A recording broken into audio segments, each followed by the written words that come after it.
Welcome back, everybody, to another episode of the Educational AD Podcast. We'll be right back with today's guest, but as always, we want to give a shout out to our sponsors. Now, don't hit that fast forward button. These are all companies that I used as an athletic director. They're all great companies. You should be using them too. So listen to our shout outs, then listen to the episode. And after that, go and visit these sponsors. You're going to be glad you did. Here we go. We want to say thanks to Gipper. Gipper's the official social media graphics solution for the podcast. And if you go to Gipper.com, they're going to show you how you can create world-class marketing content to help celebrate your teams and promote your athletes. Gipper's used and trusted by over 4,000 athletic programs, both high school and college across the country. It's professional graphic design made simple. Go to Gipper.com to get started. We also want to say thanks to Hometown Ticketing, the leading digital ticketing provider to schools and colleges. I don't think I need to say anything more, but go to hometownticketing.com.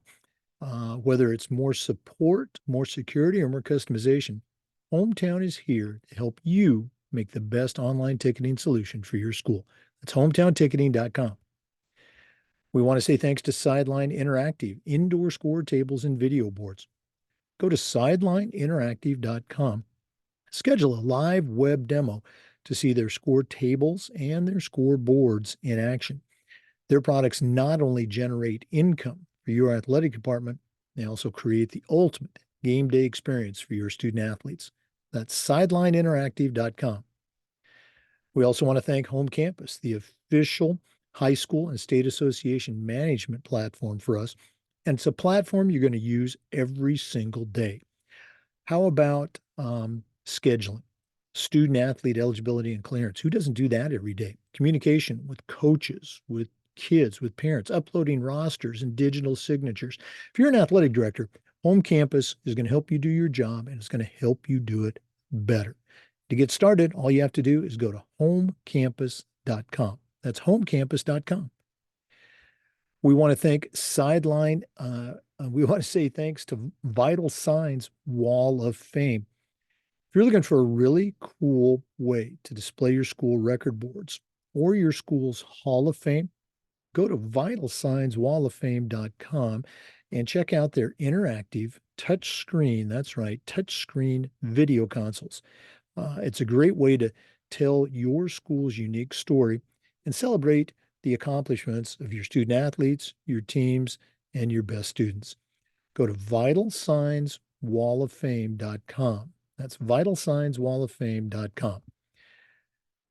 We want to say thanks to Huddle. Go to huddle.com and change the way you see the game.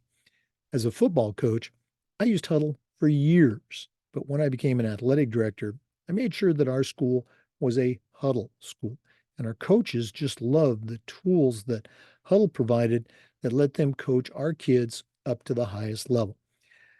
At Huddle, we believe in sports and teams believe in Huddle. Join the 8 million users. Turn your school into a Huddle school. We also want to thank Snap Raise. Have you ever spent weeks and weeks with a fundraiser and ended up with little, if any, return? Stop right here. Go to snapraise.com. Hands down, the best online fundraising platform out there. We used it at our school. Tremendous success. Our coaches loved it. Our parents loved it. It works.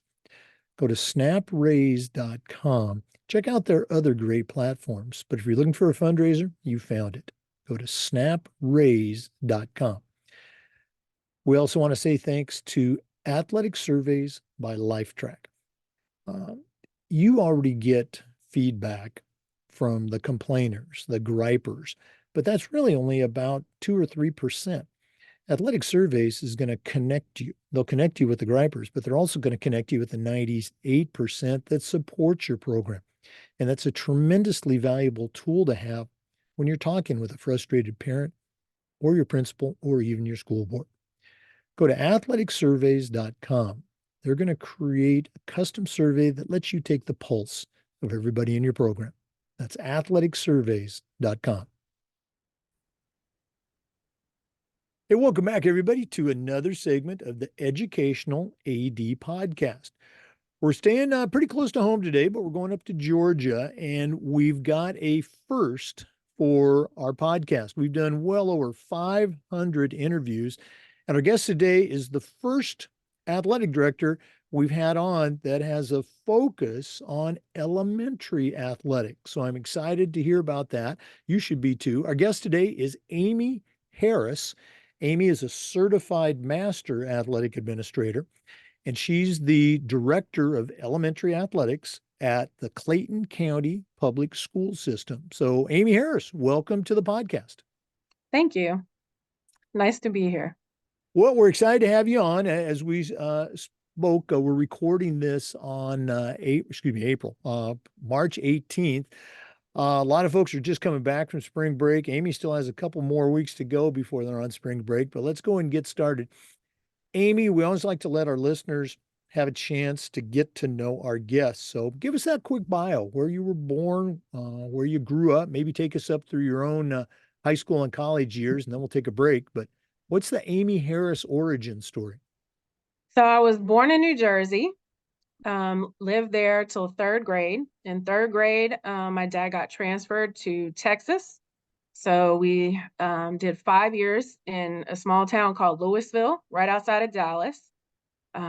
We were the Fighting Farmers, and my high school would have been the Fighting Farmers, but we moved right before in my 8th grade year. So we went back to my hometown in New Jersey of Hillsborough, New Jersey, and we were the Hillsborough Raiders. Participated in all sports growing up, softball, soccer. We didn't have volleyball up north, but I loved volleyball when we had it in PE. I wish we had it at the time, but I think they've added it since. But my main focus was bowling. And when we moved to Texas, my parents were looking for something to do as a family. It was a big difference in New Jersey to Texas. So there was a local bowling alley, and we started bowling as a family, and then it became more and more. We were inundated with bowling every weekend. We were traveling in the north. It's a lot more popular. And so we had the Junior Bowlers Tour that my sister and I competed on. I have a sister who's 2 years younger. And we both bowled, and we both bowled together a lot of times on team tournaments as well. So I ended up going to Florida State for bowling, and we competed. When I went to Florida State, women's bowling was not yet NCAA. During my tenure at Florida State, it became, and the first female bowler, Jennifer Doherty, out of Nebraska, was awarded a full bowling scholarship back then. So it was awesome to see the growth in the sport and having it become NCAA. I haven't bowled ever since I became a high school athletic director a couple years ago.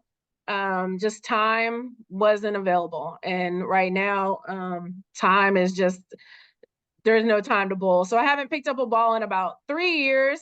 My friends keep trying to get me to get back into it, but it's just not happening. So That's so interesting. Now, one of our fairly regular contributors on Wednesday Wisdom, Rebecca Hoffman Carr, she's athletic director in Illinois, actually bowled for Nebraska, one of the bowling powerhouses. But that had to be interesting, and again, Florida State, my two younger kids, my son just graduated with his bachelor's. My youngest daughter's getting her master's degree at Florida State right now. But um, going from inaugural program that wasn't recognized to NCAA, what was that like? Could you see some changes from year to year? Hey, we're getting, better uniforms, or we got a place to work out. I mean, like Nebraska, they've got this world-class bowling facility. But what was right. it like for you guys coming in there at Florida State? So Florida State still actually has not sanctioned it as one of their varsity sports for women. And I think the team was pretty competitive for about 3 years after I left.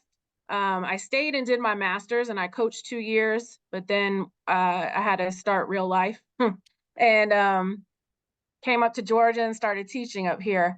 But it was awesome to see the growth of the sport, and Yeah, we were a little jealous of Nebraska with their Adidas uniforms every week and a new outfit every week for every tournament. While we were just wearing the typical bowling outfit. But the sport has changed a lot since then, and but it's great to see the growth in the sport. All right. Oh, that's fantastic. Love to hear the stories. Let's go back to your high school days. You know, said that you did a lot of sports. Um, and I think people of a certain age, certainly I'm much older than you, but that was kind of the norm. You know, you did two and sometimes three sports. Do you recall one of your high school coaches ever saying, you know, Amy, you know, you gotta, you know, leave that sport alone. You got to come and play for us year round or something like that. Was that a thing when you were in high school? No, because our coach was our coach for softball. She was the coach for basketball. So it was a little different time back then, and she coached everything.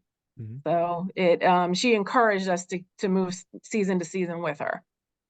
Yeah, and again, I remember that as a high school athlete, you know, we had women's sports back then, just at the dawn of Title IX. This was, you know, 71 through 75 when I was in high school. Our the gal PE teacher that we had, she was a college athlete and everything. She coached the volleyball team. She coached the girls basketball team, and then she helped out with track and field in the spring. But even on the boys' side, there was maybe a core of five or six coaches, and they were head coach here, they were assistant coach there. Yeah, that's hopefully the pendulum swinging back just a little bit for that multi-sport experience. Great stuff.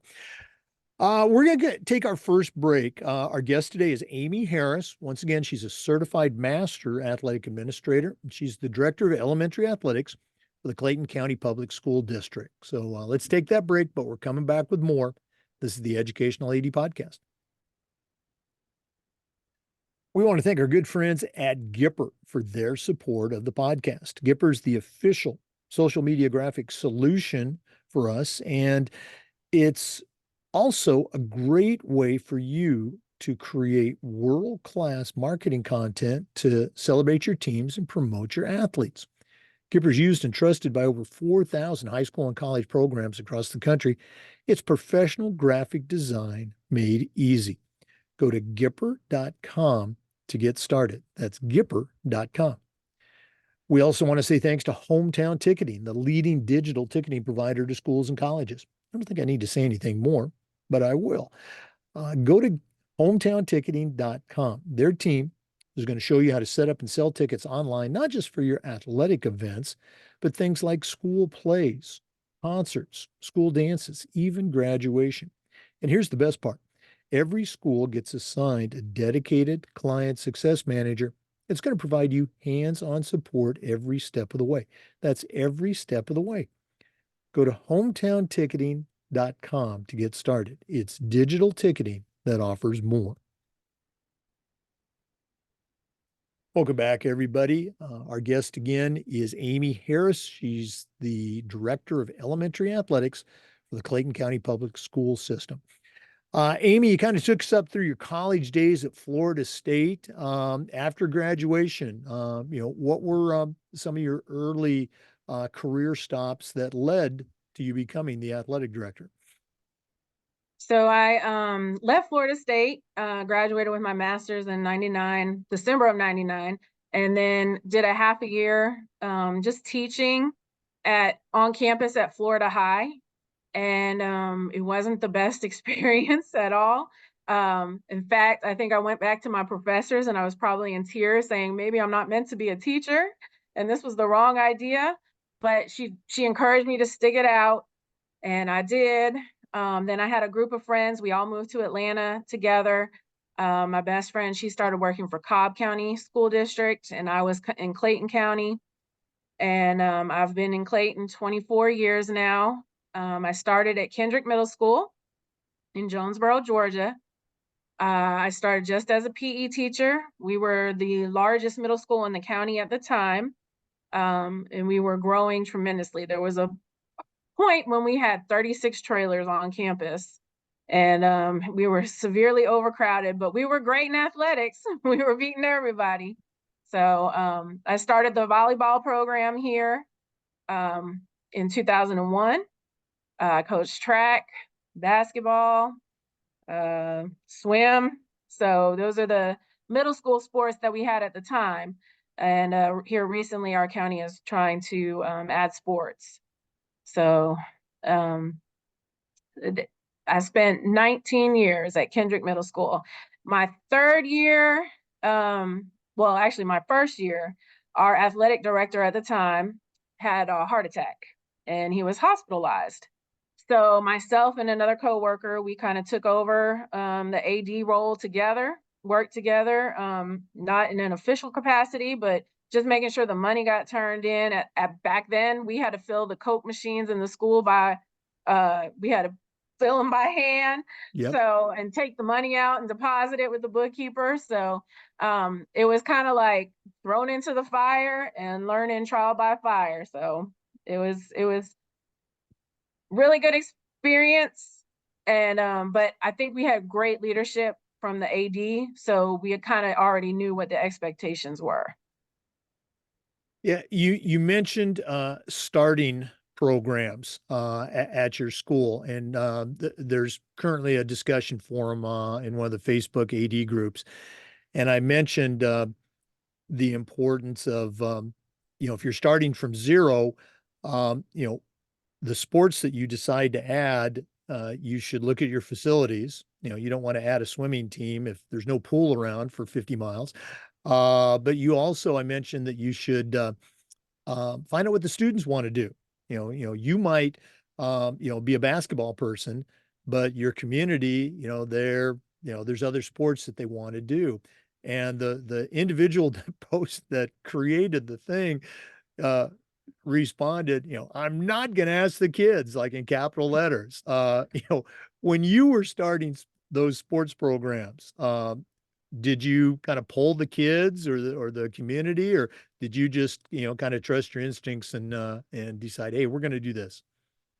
So it was from the top down that it was implemented. So the county, we have 15 middle schools in our county, and I think at the time we had 13, and they just pretty much said this is the sport. We were under I from Title IX issues, so I think they were looking to add a female sport, and volleyball was what they chose.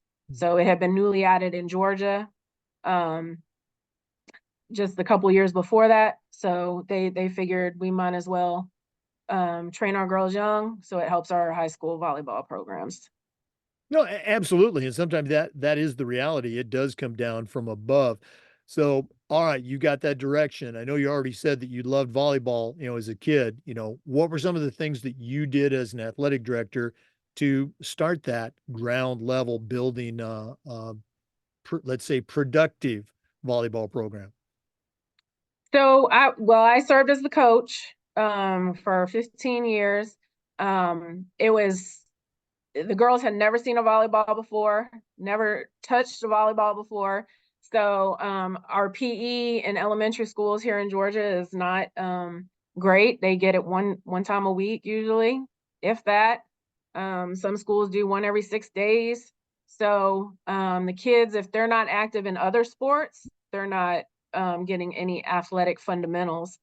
So I had to start from ground level and really work on fundamentals, just of simple bumping, passing, setting. I was talking to a former student who now works in the county too this weekend about, I told a young lady one time to move her feet.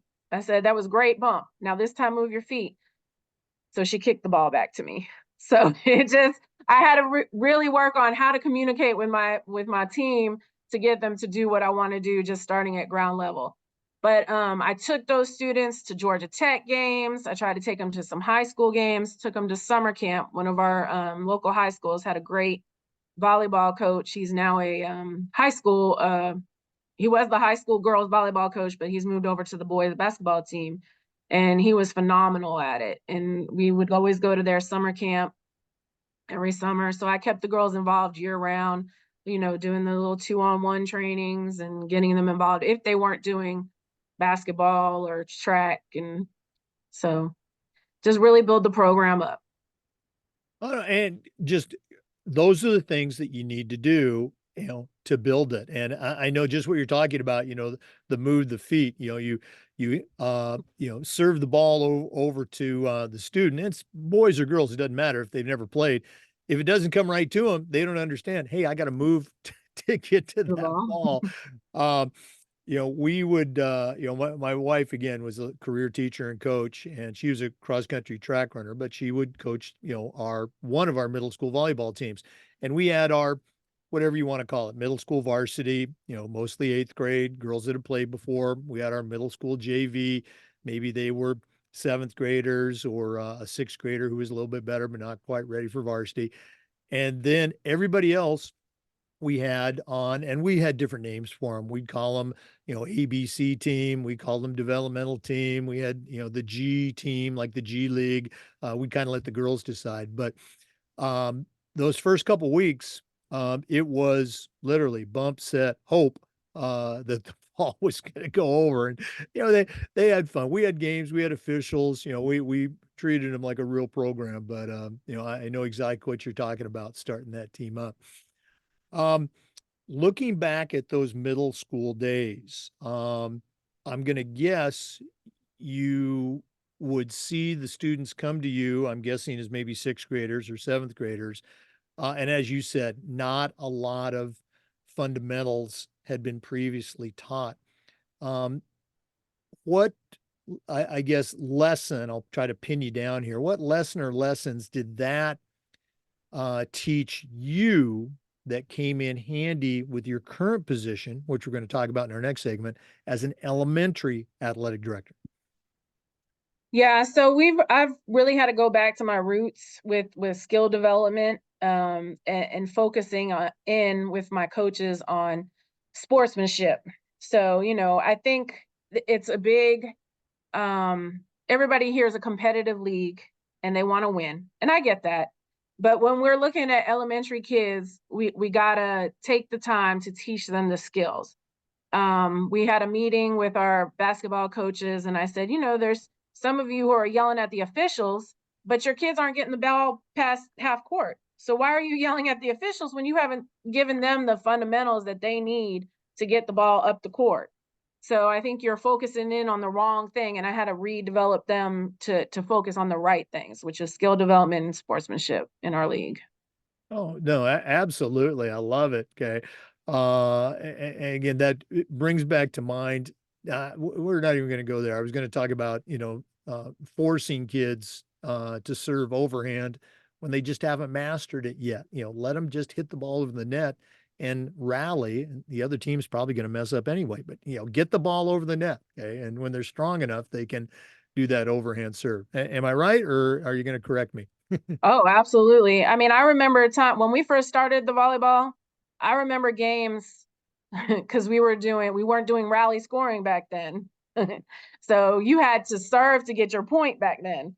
Mhm. So, I mean, it would take an hour to play one game because you couldn't get the ball over the net on a serve, underhand or overhand. So it would just go back and forth the whole time. But yeah, I definitely gotta have those fundamental skills. Mhm.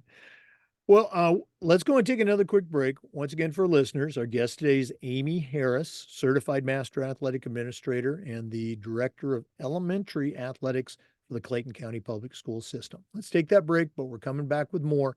This is the Educational AD Podcast. We want to say thanks to our good friends at Sideline Interactive, indoor score tables and video boards. Go to sidelineinteractive.com and you can schedule a live web demo to see their score tables and their score boards in action. Their products not only generate income for your athletic department, but they also create the ultimate game day experience for your student athletes. That's sidelineinteractive.com. Visit them today. We also want to thank our good friends at Home Campus. Home Campus is the official high school and state association management platform for us. It's also a platform that you're going to use every single day. Things like scheduling, student athlete eligibility and clearance. Who doesn't do that every day? communication with your coaches, your students, your parents, your state association, uploading digital forms. Home campus is going to make your job easier and you're going to do it better. To get started, all you have to do is go to homecampus.com. That's homecampus.com. We'd also like to thank Vital Signs Wall of Fame. If you're looking for a really cool way to show off your school record boards for all the teams, for all the sports, or your school's Hall of Fame, go to vitalsignswalloffame.com.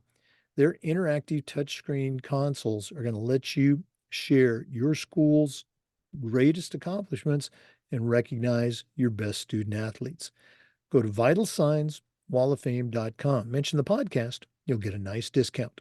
vitalsignswalloffame.com. Welcome back, everybody, to the Educational AD Podcast. Amy, you kind of shared your journey with us up to the point that we're going to dive into now, your current position as the Director of Elementary Athletics for Clayton County. And again, we've never had an AD on who that is their focus, elementary athletics. I spent most of my career at private school, so most of the time we had something going on at the elementary level. But what made you decide to take that role as an elementary director of athletics? Well, a group called Georgia Sports Alliance came in years ago, I want to say about 10 years ago, and they had a vision for elementary sports in Clayton County. And it started very small, but last year it got pretty big. And I believe we had 28 teams participate. We have a total of 38 elementary schools in Clayton County. And 28 of them participated last year in the cheer and basketball league. And our new superintendent saw what it could be. So he has really taken the time and the money to invest in athletics in Clayton County. He has a vision for athletics and making it a powerhouse in Clayton County in the state of Georgia. They're currently building a convocation center at South Lake Mall that we're hoping to put bids in to host GHSA tournaments there. It's right off 75, so it's a very convenient location. We're close to the airport. So he really has that vision. And when he came to the championship game last year, he saw where this could go. And so he's like, I want us to do more than just basketball and cheer. So they had the vision of flag football.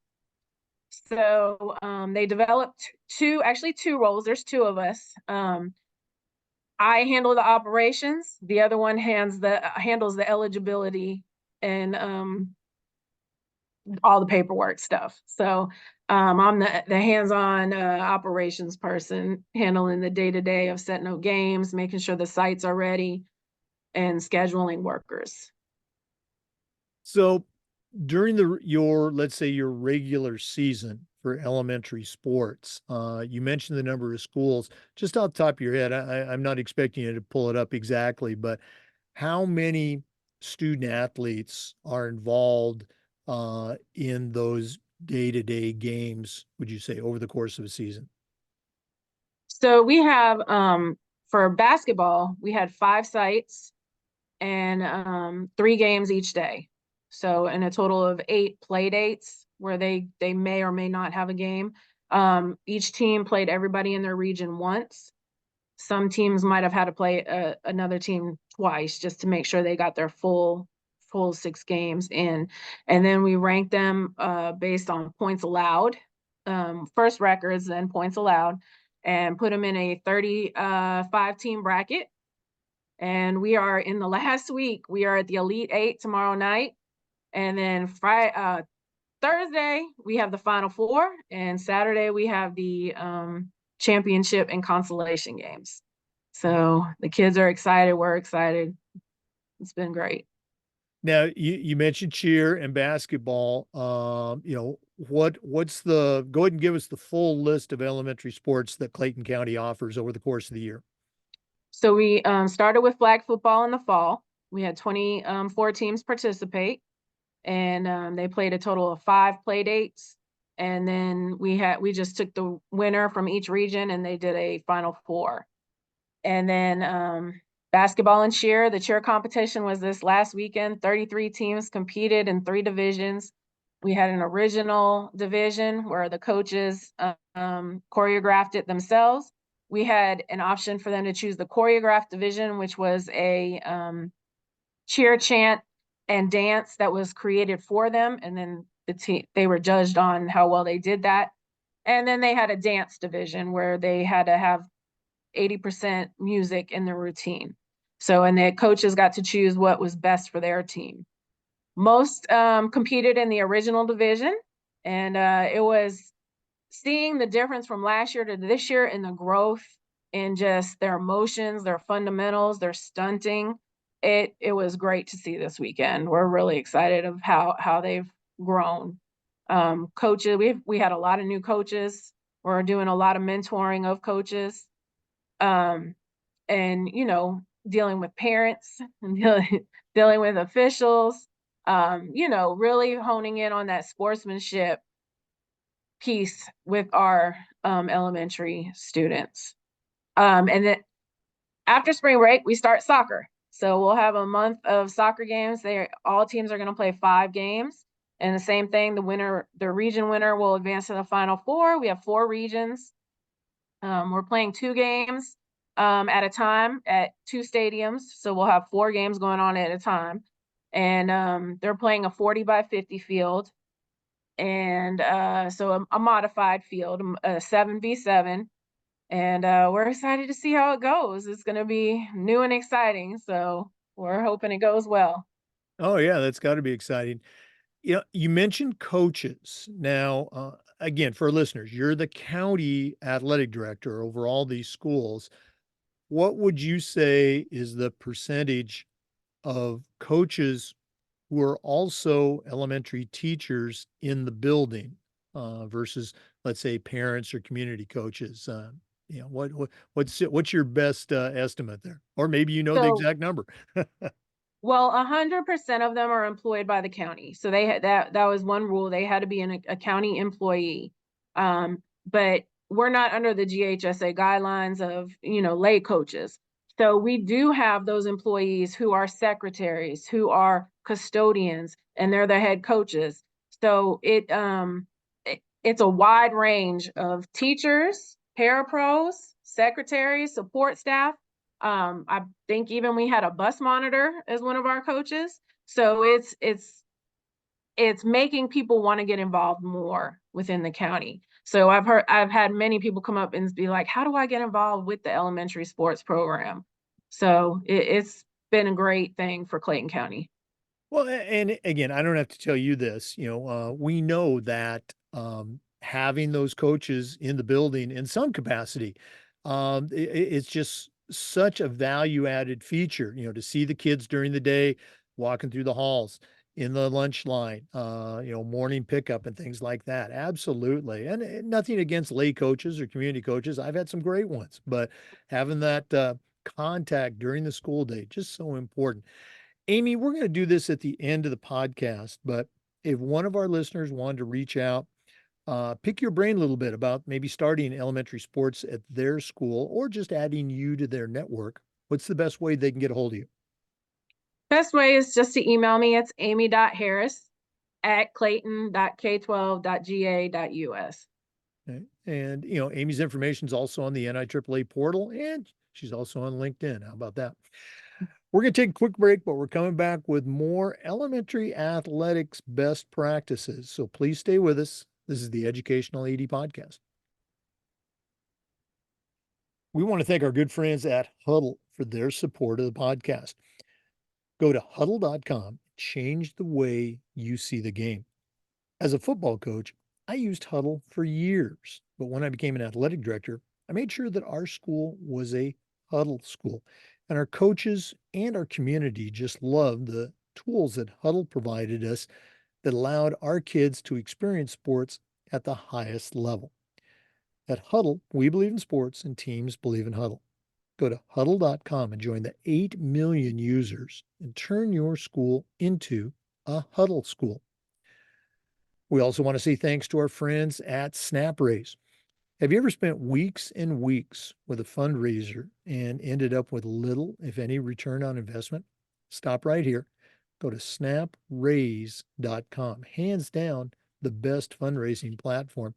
We used it at our school with tremendous success. Our coaches loved it, our parents loved it. It works. Go to snapraise.com. You can check out their other great platforms. But if you're looking for a fundraising platform, you found it. Go to snapraise.com. You're going to be glad you did.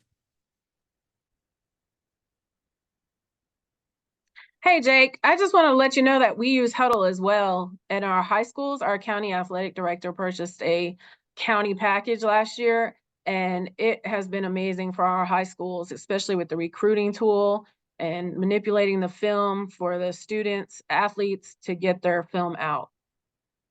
Oh, well, thanks so much for saying that. Again, I mentioned it in the shout out as a football coach. I knew all about Huddle. I was concerned if our other coaches for the other sports would like it as much. And gosh, our volleyball coach just over the top. She just loved it. Our basketball coaches, they'd be in the gym with their cell phone, programming the camera. It's such a great platform. Thank you so much for sharing. We'll let our folks at Huddle know that. Let's go and jump back into the podcast. Our guest today, once again, is Amy Harris. She's a certified master athletic administrator, and she's the director of elementary athletics for Clayton County Public Schools in Georgia.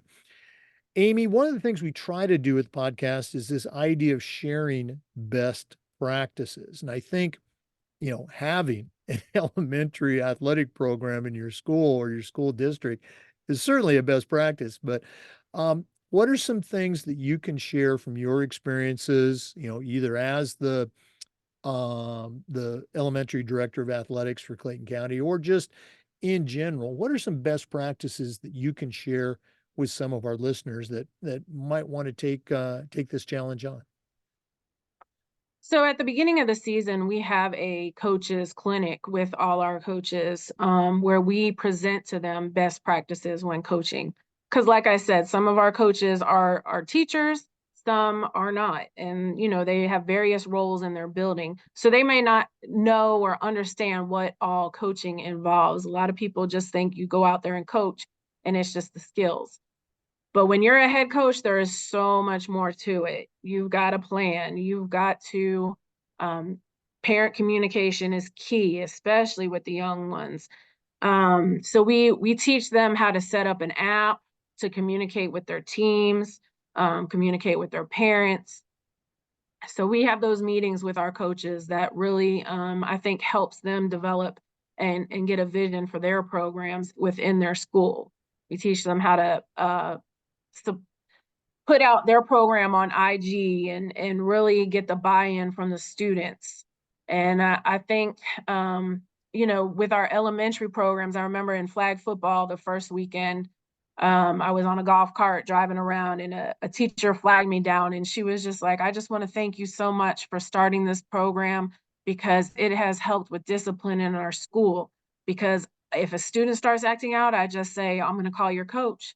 And she was like, it works miracles. So it really has helped.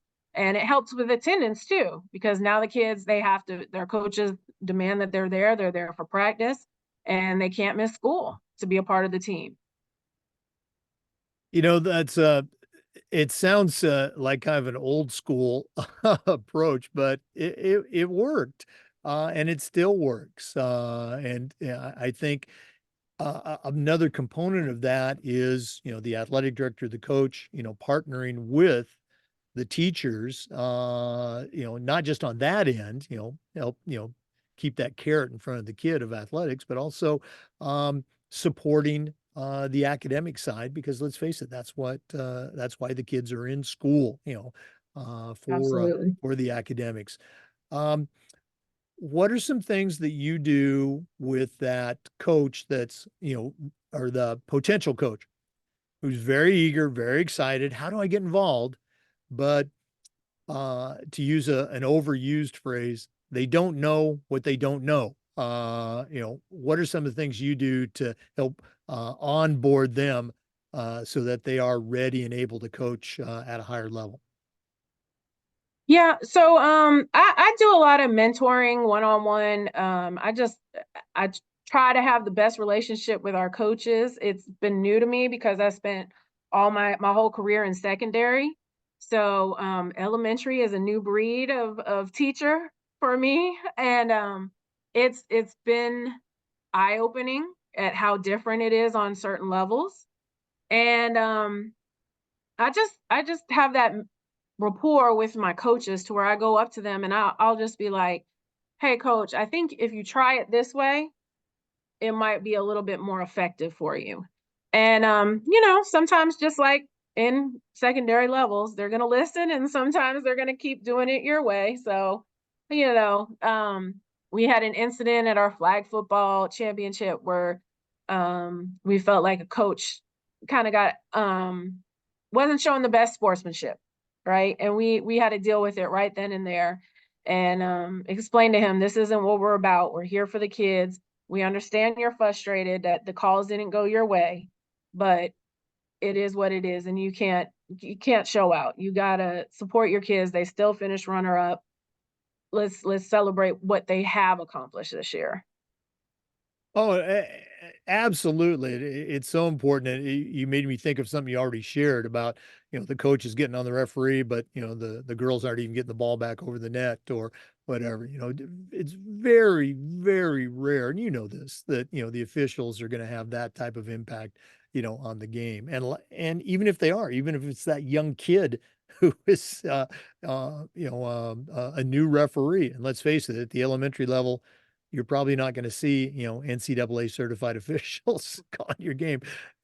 There's a reason they're working that soccer game or basketball game. And oh, by the way, coach, there's a reason you're coaching elementary sports too. So very cool stuff.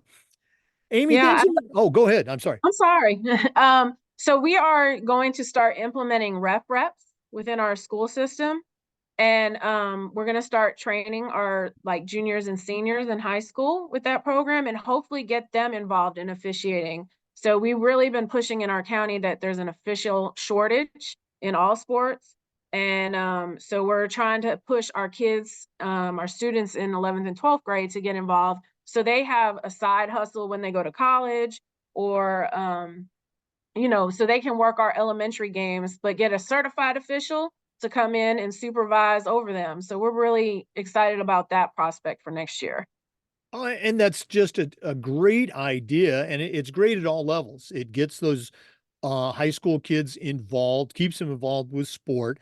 They pick up a couple bucks, and you may be, planting that seed and watering that seed in them to go on to coaching or officiating down the road. And you mentioned getting a certified official from your local association. The local associations love that. They want to be involved. They want to see, better officiating and more officials. So good for you. Great stuff. Um, Amy, this has been really cool spending some time with you, finding out more about your program, but we're not done yet. We always wrap up with the athletic director's toolbox. Now, you certainly know your way around the world of athletics, but we're going to take our final break. Uh, excuse me, hear from Athletic Surveys, who sponsor the toolbox segment. When we come back, I'm going to challenge you to send out a brand new athletic director on their very first job, but I'm only going to let you put three things in the toolbox. So let's take that final break. And when we come back, we're going to see what Amy Harris puts into her new athletic director toolbox. Please stay with us. We want to thank Athletic Surveys by Lifetrack for sponsoring the AD Toolbox segment of the podcast. Athletic Surveys is about connections. They're going to connect you with all the stakeholders in your program, particularly your student athletes and your parents. Now, athletic directors already get feedback from these groups, but usually it's only from a small percentage, the gripers, the people that want to complain about everything.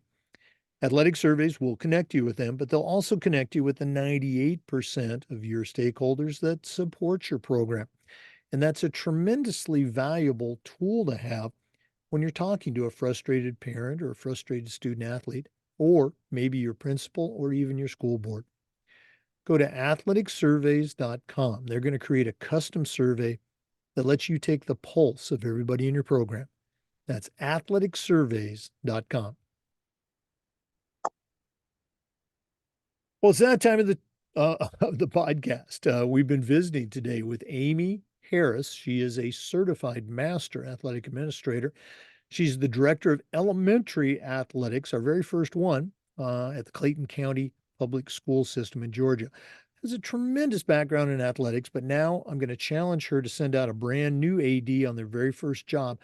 But I'm only going to let her put 3 things in the toolbox. So, Amy, what 3 items are going to go into your new athletic director toolbox? First, I would say organizational practices. You got to be organized. You got to know where all your sports are at all the times, making sure that they're equitable in their facility usage. You got to have those organizational skills. Second, I would say relationships. You got to develop relationships with your students, your parents, the people in your school, all of the stakeholders. And then even at the high school level, you need to go out and develop it with the community to really get those sponsorships and help your program out.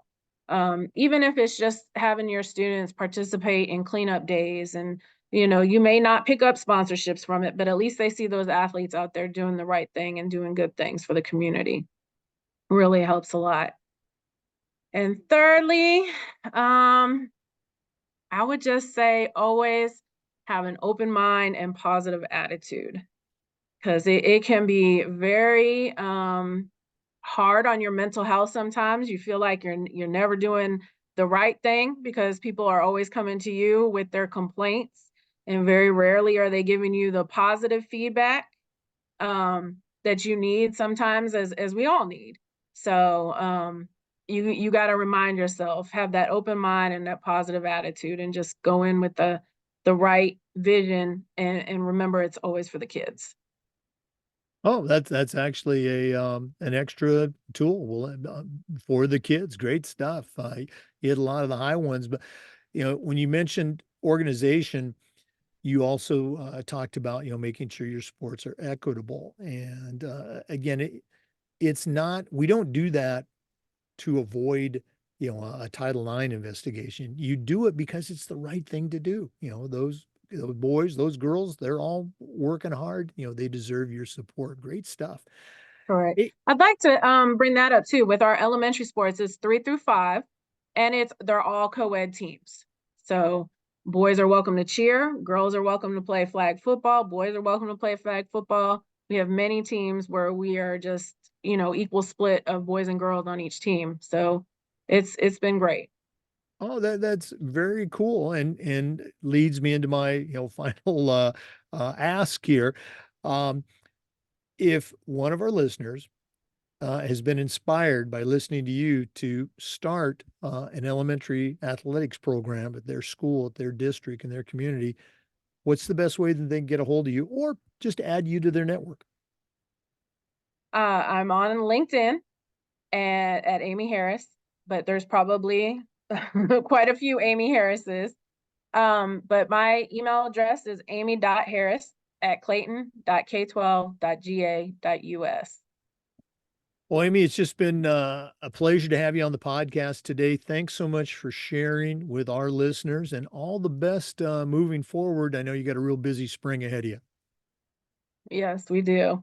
Yeah. Busy week this week with the championship on Saturday. For our listeners, we appreciate you. And just a reminder, we take these Zoom recordings and we upload them to the Educational AD Podcast YouTube channel.